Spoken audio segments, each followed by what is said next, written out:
नमस्कार, आप देख रहे हैं एनएमएफ न्यूज में आपके साथ शबनम। जननायक जयप्रकाश नारायण की जयंती पर लखनऊ में भारी बवाल छिड़ गया। सपा नेता और कार्यकर्ता इस वक्त सड़कों पर उतरे हुए हैं। दरअसल अखिलेश यादव जेपी नारायण सेंटर में जेपी नारायण की मूर्ति पर माल्यार्पण करने वहां पहुंच रहे थे।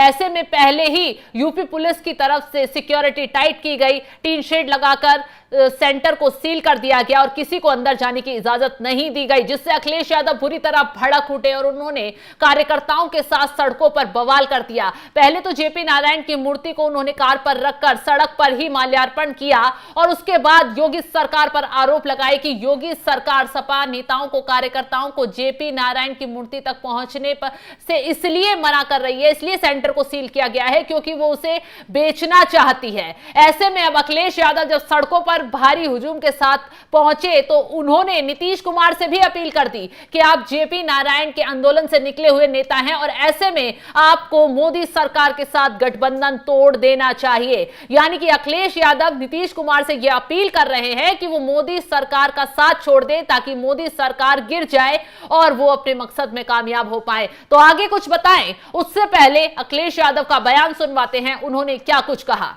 इस मौके पे कहूंगा कि बहुत सारे लोग, समाजवादी लोग सरकार में हैं, जो सरकार को चलवा रहे हैं। बिहार के मुख्यमंत्री जी भी हैं समय समय पर, जननायक जयप्रकाश जी, उनके बारे में वो उन्हीं के आंदोलन से वो निकले हैं। ये मौका मिला है उन्हें भी, ऐसी सरकार जो समाजवादियों को जयप्रकाश जयंती के दिन याद नहीं करने दे रही है, उस सरकार से समर्थन वापस ले लें, क्योंकि बिहार के नीतीश कुमार जी इसी आंदोलन से निकले हैं।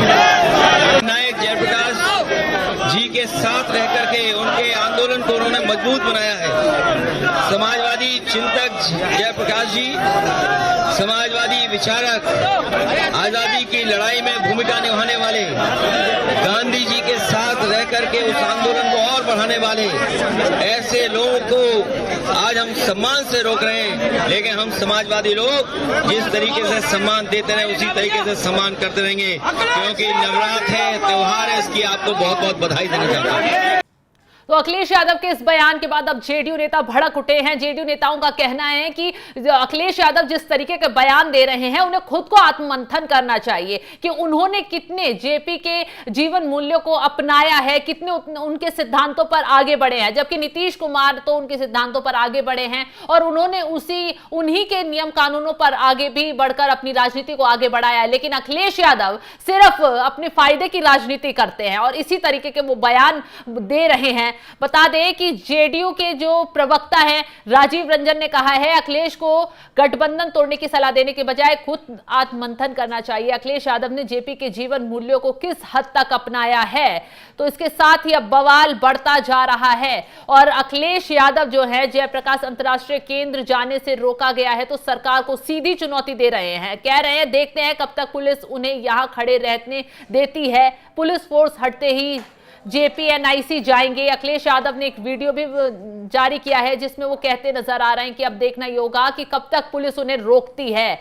ये बैरिकेडिंग और टीन के शेड समाजवादियों को रोक नहीं पाएंगे। दरअसल आज ही का वो दिन है कि पिछले साल अखिलेश यादव ने गेट तोड़ते हुए अंदर घुसने की कोशिश की थी, उन्हें पुलिस ने रोकने की कोशिश की तो अखिलेश यादव अपने समर्थकों के साथ जेपी इंटरनेशनल सेंटर के गेट पर जाकर डट गए और वहां गेट को फांदते हुए वो अंदर चले गए, माल्यार्पण कर दिया। लेकिन इस बार टीन शेड लगाए गए थे जिसकी वजह से अखिलेश यादव अंदर नहीं घुस पाए और यही वजह है कि जब वो अंदर नहीं घुस पाए तो बवाल शुरू हो गया।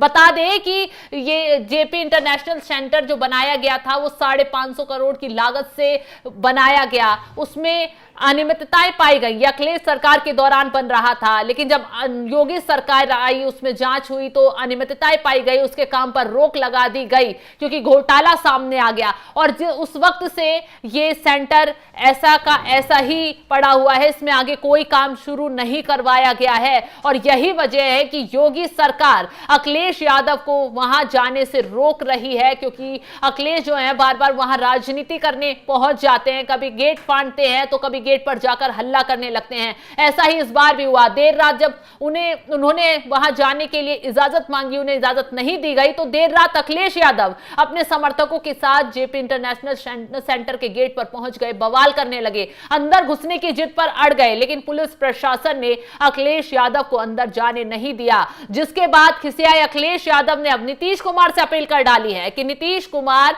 मोदी सरकार के साथ अपना गठबंधन तोड़ दें। यानी कि अखिलेश यादव एक तीर से दो निशाने लगाने की कोशिश कर रहे थे। यूपी से अब मोदी की कुर्सी हिलाने की तैयारी में अखिलेश यादव लग गए हैं, लेकिन ऐसा संभव नहीं हो पाएगा क्योंकि जेडीयू नेता अखिलेश यादव के बयान पर पूरी तरह भड़क उठे हैं। अब जेडीयू प्रवक्ता ने बयान देते हुए क्या कुछ कहा है, क्या कुछ अखिलेश यादव को खरी खोटी सुनाई है, चलिए जाते जाते आपको जेडीयू नेता का बयान भी सुनवाते हैं। नहीं दिया गया है, कह रहे हैं कि जिस तरीके से तानाशाही है, क्या कहेंगे इस पूरे मामले पर? देखिए, सबसे पहली बात तो यह है कि यह बयान हैरत अंगेज है। दरअसल राजनेताओं को एक आदत सी उनकी बन गई है कि वो कुछ भी कहकर निकल जाते हैं, लेकिन आज जब आप जेपी को श्रद्धांजलि दे रहे हैं तो फिर लोकनायक ने जिन मूल्यों के लिए जीवन पर्यंत संघर्ष किया, उसमें परिवारवाद, वंशवाद और व्यवस्था परिवर्तन, सामाजिक कुरीतियां, ये अहम सवाल थे। आज अखिलेश जी को ये देश को बताना चाहिए इनमें से कौन सा मूल्य उन्हें प्रेरित करता है और क्या उन्होंने इनमें से अपनाया या उनकी पार्टी ने अपनाया। समाजवादी पार्टी में कोई आंतरिक लोकतंत्र नहीं है। एक पार्टी विशेष, एक परिवार विशेष का कब्जा है। पूरी पार्टी के सांगठनिक पद हों, लोकसभा राज्यसभा की सीटें हों, विधानसभा विधान परिषद या स्थानीय निकायों के जो भी चुनाव होते हैं, जो कुछ उन्हें चाहिए वो ले लेते हैं। उसके बाद पार्टी के नेताओं के बीच उसका वितरण होता है। कोई आंतरिक लोकतंत्र है नहीं। वहां चुनाव के नाम पर खानापूरी होती है और उसके बाद आप इस अवसर पर आप नसीहत दे रहे हैं नीतीश कुमार जी को, रिश्ते तोड़ने की सलाह दे रहे हैं। दरअसल बिहार के मुख्यमंत्री नीतीश कुमार तो लोकनायक जयप्रकाश नारायण के एक प्रमुख सेनानी हैं, उस आंदोलन के अगली कतार के नेता हैं। दूसरी तरफ बिहार में उन्होंने उन जीवन मूल्यों को अपनाया है। हमारे यहाँ परिवारवाद की आपको कोई गुंजाइश नहीं दिखेगी। व्यवस्था परिवर्तन के लिए जो महत्वपूर्ण कदम है, सब नीतीश कुमार जी ने उठाए, लोगों का जीवन बदला। केंद्र में हम नरेंद्र मोदी जी के नेतृत्व में एनडीए के साथ हैं और बिहार में नीतीश कुमार जी की अगुवाई में एनडीए जेपी के जीवन मूल्यों के आधार पर काम कर रही है। फिर हमें रिश्ते तोड़ने की सलाह देने का मतलब क्या है?